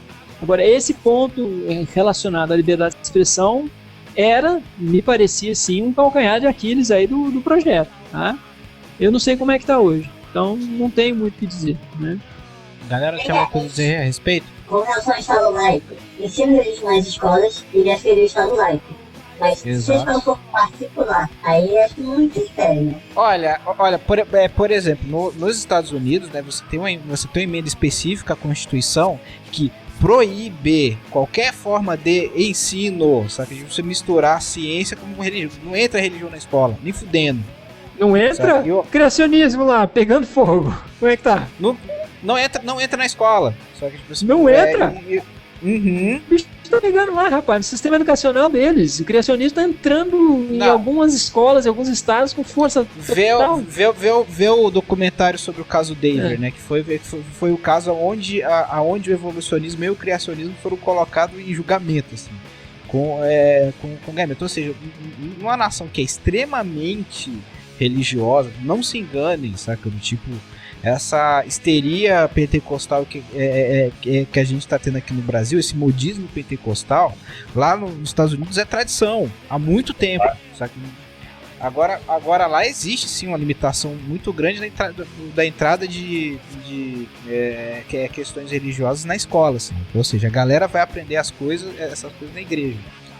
E olha lá, eu recomendo muito esse documentário. Se eu puder, eu vou colocar nas descrições do Galinha Defensiva a versão editada, né? Mas o Pokémon trouxe uma questão complicada aí. Até em relação a... Eu tenho um complemento. Vê só, nas escolas privadas, não. Ou seja, existe uma certa liberdade, como é aqui no Brasil. Por exemplo, nas escolas adventistas aqui no Brasil, eles se acham no direito, como o Pirula fez um vídeo espetacular a respeito do assunto, de divulgar que os fósseis foram maquiados para enganar as pessoas. E eu conheço razoavelmente bem esse pessoal da escola adventista, porque eles são criacionistas mesmo. O discurso do Naor Neves, que é um geólogo formado na USP, né? Ele é professor titular de uma universidade particular e ele acredita que a Terra tem 6.000 anos, e eles passam com esse tipo de conhecimento para as crianças. Olha, tem mais. Eu citei no meu clipe, né, o caso de uma menina que foi penalizada na escola. Eu não lembro se ela foi expulsa ou se ela foi só suspensa por ser homossexual, por ser lésbica, né? Inclusive, quando foi procurada pela reportagem da Globo, né, a escola ficou na defensiva. Mas você tem o depoimento de uma mãe dizendo literalmente, tá no meu clipe, inclusive, né, que naquela escola o homossexualismo é o mesmo que seria um crime, tá? Eu vou até juntar essa bagunça com o lançamento de um livro da Marlene Winell, livro, notícia do blog do Paulo Lopes. O livro orienta como se curar de síndromes do trauma religioso, ou seja, Frank Java, a psicologia teria muito problema nisso, teria muito trabalho, teria muito, assim, a galera foi se especializar só de tratar não somente de homossexuais, mas de cidadãos comuns que ficam lelé por causa de religião. O cara tem emprego garantido aí. Se eu entendi a tua pergunta, se tem também, no caso, demanda por pessoas que estão tendo dificuldades aí no campo psicológico em relação à religião, né? É isso que você está perguntando, né? Exatamente, dentro e fora do homossexualismo, inclusive, da homossexualidade.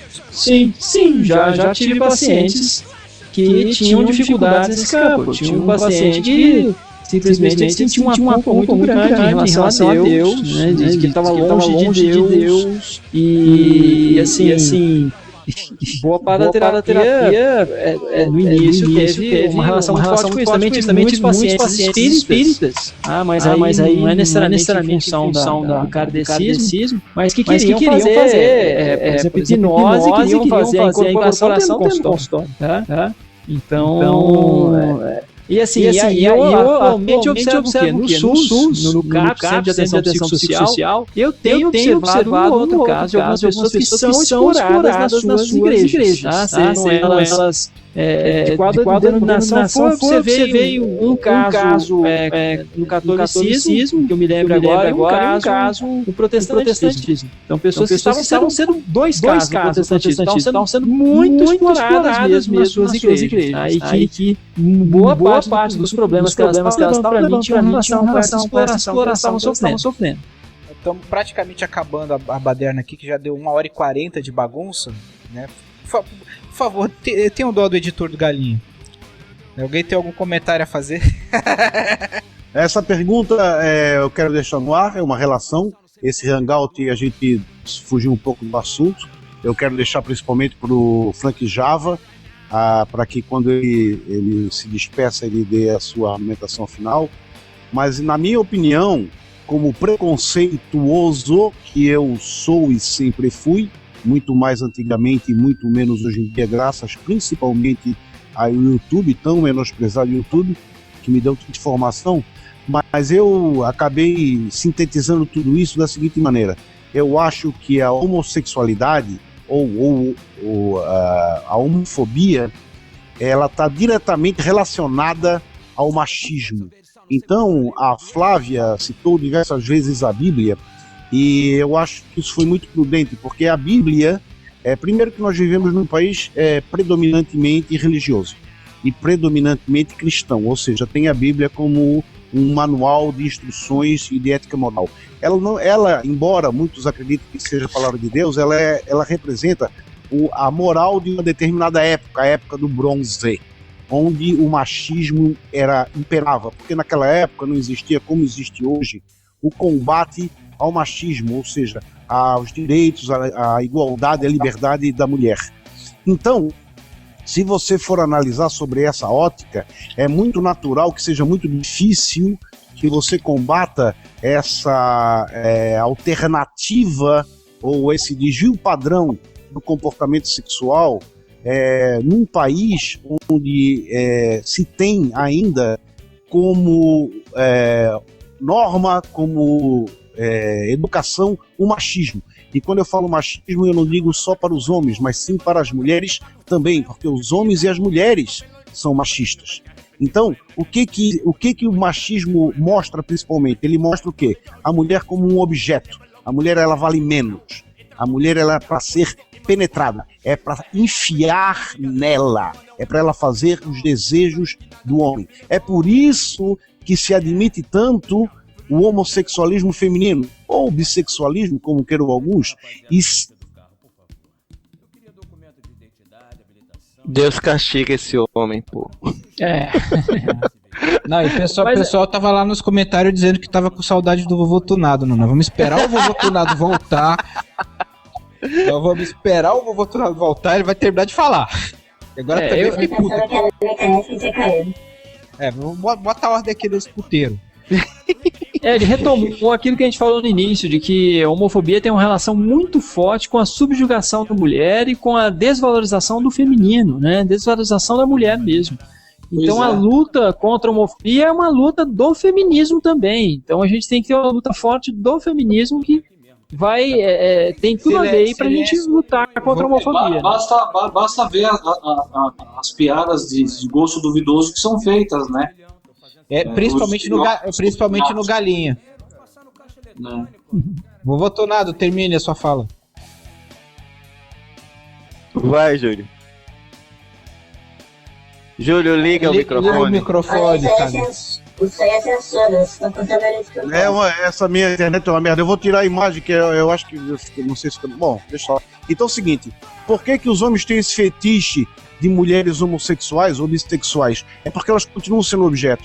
Por que essa agressão com as sapatões, com as homossexuais masculinas? É porque elas querem tomar um lugar que não lhes pertence, um lugar que não é dela como ser inferior, que é o lugar do homem. Isso é puro machismo. É por isso que os homens têm esse fetiche de mulheres homossexuais, mas têm aversão pelo homossexualismo masculino. E quando se diz que os ateus têm uma visão diferente, é porque os ateus têm muito mais respeito. Claro, eu estou generalizando aqui, vou tomar porrada, mas é que como os ateus não têm essa dependência dessa visão de moral da Bíblia, os ateus conseguem sim ver a situação de uma maneira diferente, conseguem dar um respeito muito maior à mulher do que ela deve ter, do que ela tem, aliás, que é o que ela deve ter. Então a Bíblia representa uma época em que nem se pensava em igualdade feminina. Por isso é que a internet trollou ele de novo. Bom, eu vou partir do princípio de que o vovô Tunado estava na conclusão. Eu quero dividir com vocês uma piada do Yoda e Sony nos comentários, né? Que ele diz que esse hangout tá que nem fim de festa universitária, né? Tá tudo travado. Não tá travando, o pessoal tá reclamando que o hangout tá travando. Lá, o pessoal da F5. Que dureza. Mas na edição sai tudo legal, né? Então, Sérgio Mendes, você que já está com a palavra, quer fazer o favor de fazer seus consideramentos finálicos? Deixa, eu queria, antes de fazer minhas considerações finais, eu gostaria de pedir a uma amiga da Wilma que fizesse as considerações finais aqui em homenagem até ao Frank Java. É que eu gosto de deixar os convidados pro final.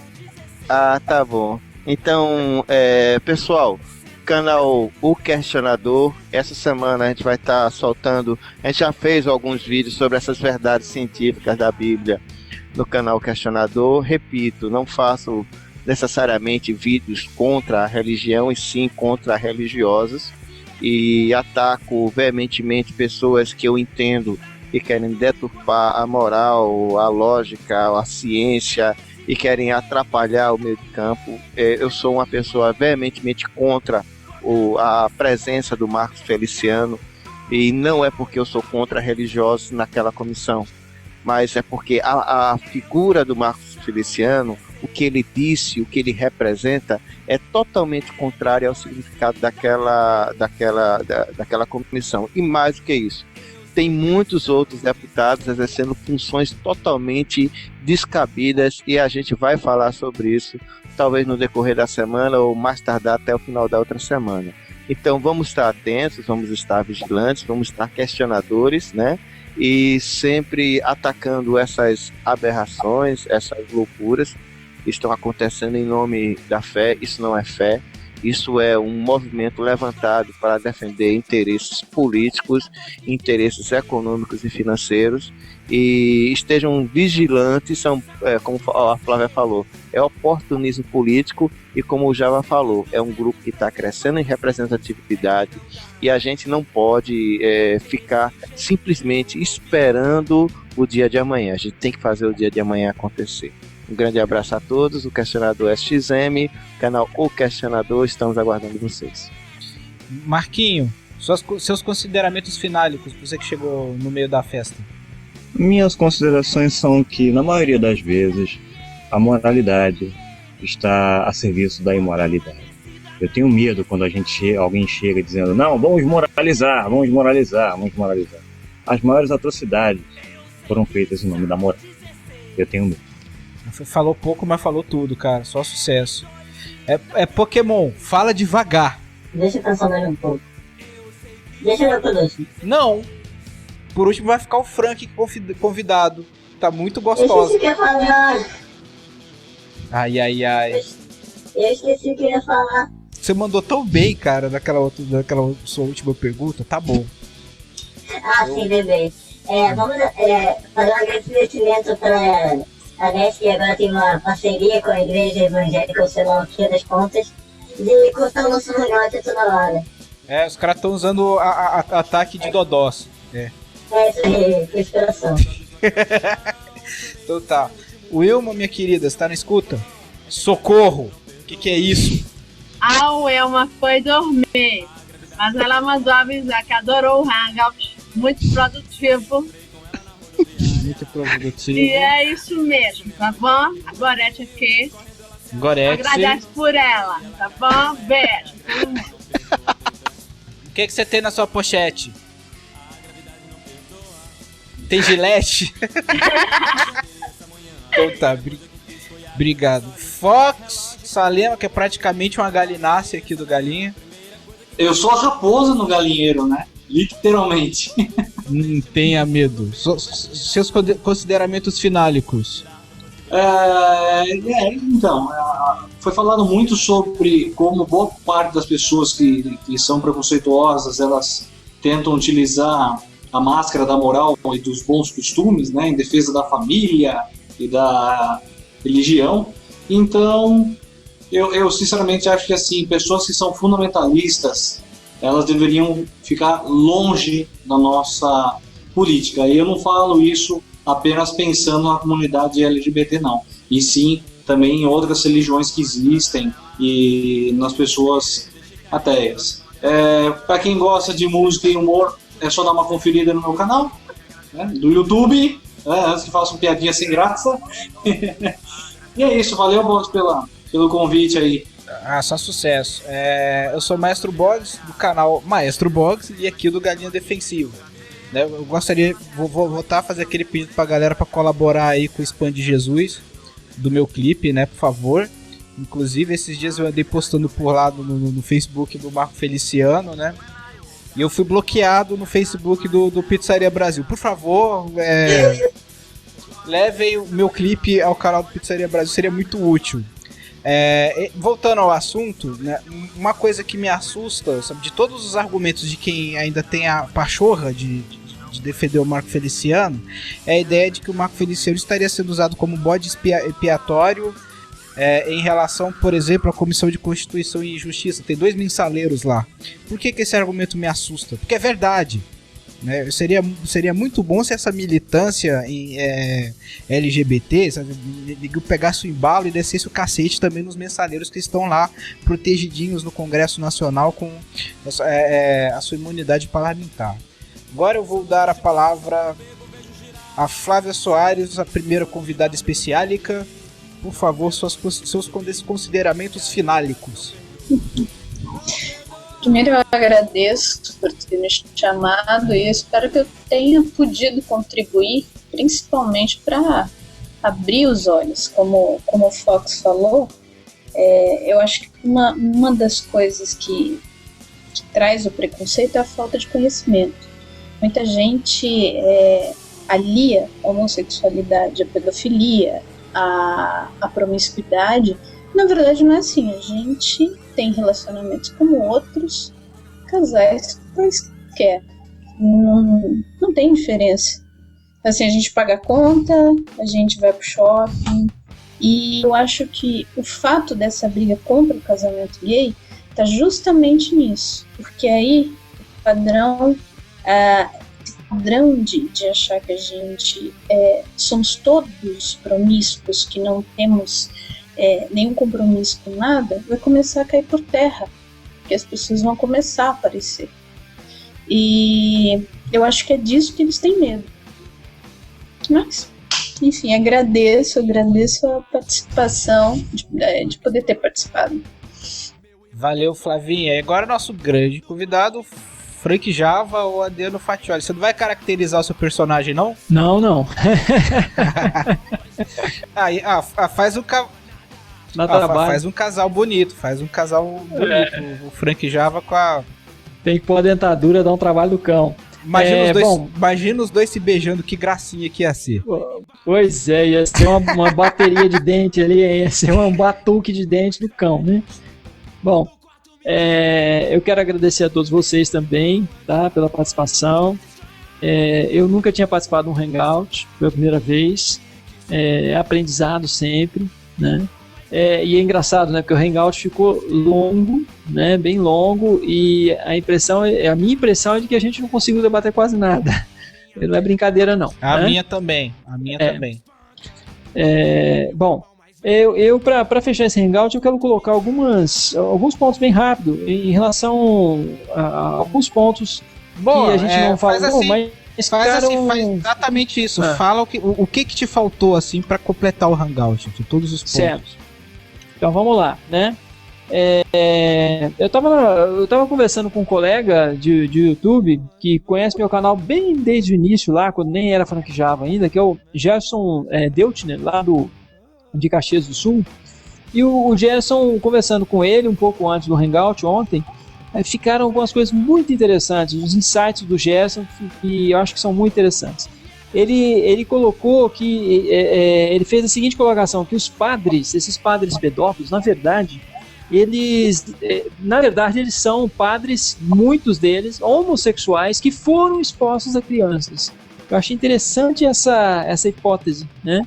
Então, assim, o sujeito homossexual, uma sociedade extremamente homofóbica, e aí, nesse caso, vai para um seminário e tenta conter toda a sua sexualidade, mas aí ele passa, no seu sacerdócio, ele passa a ser exposto a crianças, a catequese, ele vai ser exposto vai ser exposto de alguma maneira a crianças, e o sujeito que é originalmente homossexual e que de alguma forma vai satisfazer essa homossexualidade muitas vezes junto a crianças, e que não é, que a hipótese que não, a maioria deles não é necessariamente pedófilo, mas sim homossexual.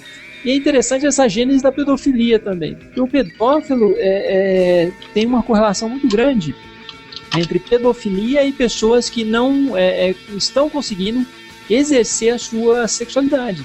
Então o pedófilo não está conseguindo encontrar um outro adulto para exercer a sua... Nem é pedófilo, mas alguém que não está encontrando pessoas para satisfazer e está exposto a criança. E aí você tem o surgimento muitas vezes da pedofilia, tá? Eu acho que faz sentido, né? E essa hipótese do Gerson faz muito sentido também. Outra questão do Gerson que eu achei muito interessante em relação a essas pesquisas na área de genética, né? Com gêmeos monozigóticos. E assim, como é que eles classificam os homossexuais nessas pesquisas? É simplesmente o sujeito dizendo que é homossexual? Porque se for isso, se não for uma escala muito bem feita, uma escala aplicada aí para descobrir, para aferir de fato, né, uma escala bem padronizada e validada para aferir que o sujeito é homossexual, se é simplesmente o sujeito se autodefinindo como homossexual, pode ser que a correlação seja até maior. Então você tem assim, tem maior por quê? Porque muitos se dizem hétero e não são, né? Então a correlação seria até maior, porque muitos que estão se dizendo hétero muitas vezes são homossexuais enrustidos, né? E para finalizar, aí uma perguntou das terapias de reversão sexual, né?